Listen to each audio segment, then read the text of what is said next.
والصلاة والسلام على أشرف الأنبياء والمرسلين سيدنا محمد وعلى آله وأصحابه أجمعين سبحانك لا علم لنا إلا ما علمتنا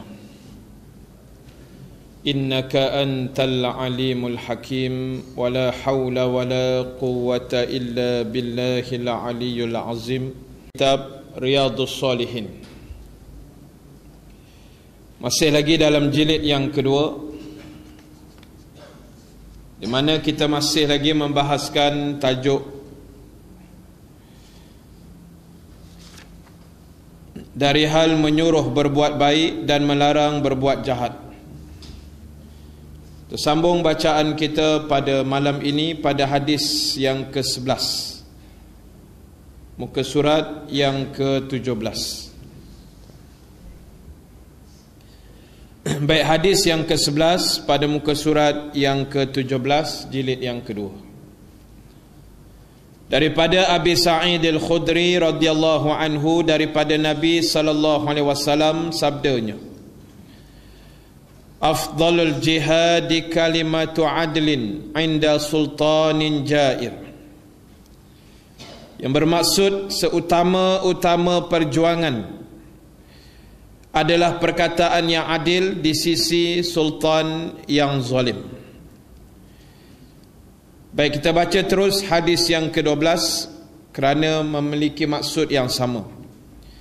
Daripada Abi Abdullah Tariq bin Shihab al-Bajli al-Ahmasi radhiyallahu anhu, anna rajulan sa'ala an-nabi sallallahu alaihi wasallam wa qad wada'a rijlahu fil ghar ayyul jihadi afdal, qala kalimatu haqqin 'inda sultanin jair. Bahawasanya seorang lelaki telah bertanya kepada Nabi sallallahu alaihi wasallam, dan sesungguhnya dia telah meletakkan kakinya pada pemijak segeduf unta ataupun pemijak nak naik atas unta tu, dia punya stand nak naik di atas unta. Sambil dia memijakkan kakinya di situ, dia bertanya pada Nabi, apakah jihad ataupun perjuangan jihad yang dikira paling afdal, paling besar? Lalu dijawab oleh Nabi sallallahu alaihi wasallam, iaitulah perkataan yang benar di sisi sultan yang zalim. Jadi tuan-tuan, di dalam dua hadis yang berlainan riwayatnya ini, Nabi sallallahu alaihi wasallam memberikan suatu bentuk ingatan kepada kita, kepada sahabat, kepada kita umat Islam. Sebab dalam suatu perkara Nabi memberikan jawapannya kadang-kadang dari sudut yang berbeza-beza. Dalam hal ini Nabi memberikan jawapan sebesar-besar jihad ialah memberitahu atau bercakap mengenai suatu kebenaran, perkataan yang baik, perkataan yang benar kepada sultan atau pemerintah. Sultan maknanya pemerintah, bukan makna sultan. Sultan maknanya pemerintah. Sebab kalau di Malaysia sultan ini sultan lah, macam Sultan Perak tu, itu sultan, termasuk Sultan Selangor, semua-semualah. Jadi tuan-tuan, sultan maknanya pemerintah. Jadi Nabi kata sebaik-baik jihad ialah bercakap benar, beritahu benda yang benar kepada pemerintah yang zalim. Dan ada masa-masa lain kadang-kadang jawapan Nabi berlainan, seakan memberi maksud yang sama. Bila sahabat tanya, wahai Rasulullah, apakah amalan yang terbaik?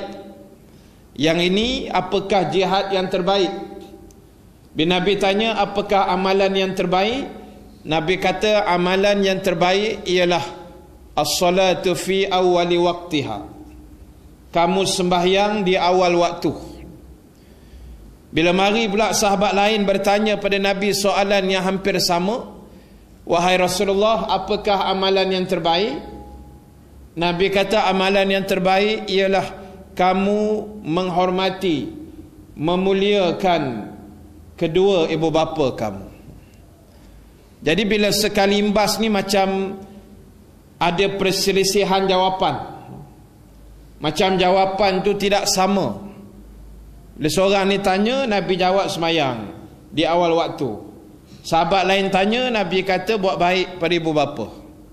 Mari pula soalan hadis ini ialah bercakap benar, memberitahu kebenaran kepada pemerintah yang zalim. Sekali imbasnya macam ada perselisihan dari sudut jawapan, tetapi sebenarnya tidak. Kerana kata ulama, Nabi menjawab kadang-kadang melihat situasi orang yang bertanya. Sebab itu kadang-kadang jawapannya berlainan, tapi semua jawapannya betul. Tapi Nabi jawab mengikut situasi orang bertanya. Mari satu orang bertanya, apa amalan terbaik? Nabi kata amalan terbaik ialah semayang di awal waktu. Pasal yang tanya tu semayang dia lambat. Dia selalu semayang lambat-lambat. Pukul 4 suku baru semayang Zuhur kan, 8.30 baru semayang Maghrib. Dia tanya soalan tu, kenalah jawapan dia. Mari pula orang lain tanya, Nabi kata buat baik pada ibu bapa. Pasal yang bertanya tu dia dengan mak ayah dia tak pernah ngam sikit. Tapi apa pun jawapan yang Nabi bagi semuanya betul. Cuma kadang-kadang kita dikeliru, kenapa yang ni tak sama, yang ni tak sama. Soalan sama, jawapannya tidak sama.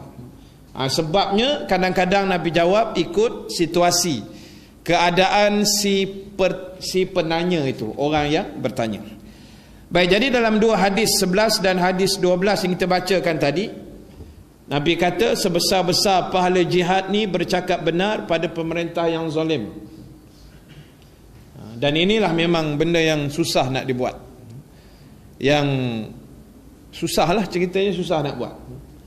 Nak bercakap benar, nak beritahu kebenaran kepada pemerintah yang zalim. Pasal apa Nabi kata pemerintah yang zalim? Pasal kalau pemerintah tu tak zalim, insya-Allah dia tahu kebenaran, tak payah beritahu kat dia. Tak payahlah nak kerap sangat beritahu, pasal dia tahu kebenaran, pasal dia tidak zalim. Tapi Nabi kata beritahu kebenaran pada pemerintah yang zalim. Ini suatu yang besar kerana risikonya besar. Beritahu dekat ketua kita, Datuk ataupun Tuan ataupun Tan Sri, Datuk Sri, isteri kita kena tutup aurat ni. Contohlah, tak boleh rambut kembang-kembang sangat kan, orang tengok dosa nanti. Sehelai rambut tu pun dikira aurat. Jadi rambut isteri tuan ni ada berapa ratus ribu tak tahu ni. Jadi kan tak tutup kan berdosa. Nak beritahu yang itu tu susah tu. Walaupun nampak senang, tapi nak beritahu tu susah. Nak kena cakap perkara-perkara yang benar, beritahu dia, nasihatkan dia kesilapan yang dia buat. Jadi tuan-tuan dan puan-puan sekalian, inilah tugas, terutamanya secara umum kepada semua rakyat. Tugas menegur pemerintah ini tugas seluruh rakyat jelata secara umum, dan secara khasnya kepada mereka-mereka yang dilantik sebagai ketua, contohnya sebagai adun ataupun sebagai yang berhormat sama di peringkat dun atau di peringkat parlimen. Jadi nak tegur tu kadang-kadang kena tengok situasi dan keadaan dan cara menegur. Silap tegur kadang-kadang ialah kena gantung 2 hari, macam tu lah. Itu bukan tegur, baru ikat kepala aja. Tak cakap apa pun, baru cakap bubar dun hidup rakyat aja kan. Ikat-ikat kepala tak boleh. Tapi sebelum ini tuan-tuan, dalam parlimen yang sama boleh ikat-ikat lengan hitam kan, no to ISA, pakai logo simbol boleh, ataupun free Palestine ke apa kan, boleh pula. Bila perkataan Perak aja dia jadi tak boleh. Dia ada macam satu gelombang yang menakutkan di situ.